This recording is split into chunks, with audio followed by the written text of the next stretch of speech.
Je m'appelle Laurence Rouet, je suis la directrice artistique de la maison Île de l'Orme.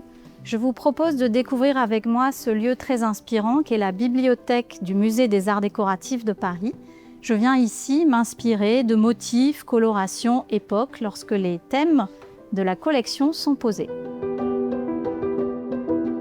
Je vous propose de découvrir les ouvrages massiers qui sont ce fonds encyclopédique du 19e siècle dans lequel on trouve motifs, colorations, cultures et styles desquels je viens puiser l'inspiration. Je parcours ces livres anciens à la recherche de formes, de fleurs. Ici, la collection parlera de la mise en lumière des arts décoratifs avec les fleurs plates, les grappes de fleurs. Je vais m'inspirer du style et de la manière de poser les fleurs sur les dessins.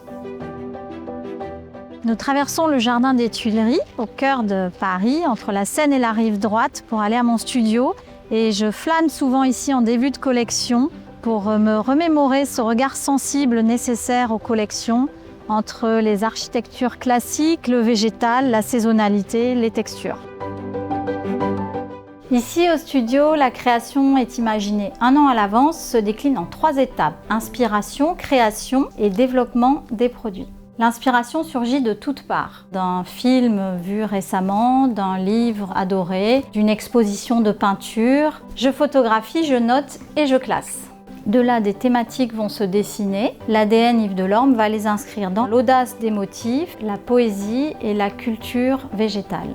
Je conçois alors des moonboards. Ils racontent une histoire qui va servir de fil directeur à la création des dessins et à la communication avec les équipes de collaborateurs.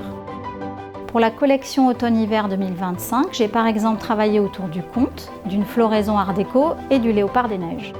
Les dessins vont prendre forme petit à petit après différents essais d'échelle, de composition des motifs et de choix de couleurs.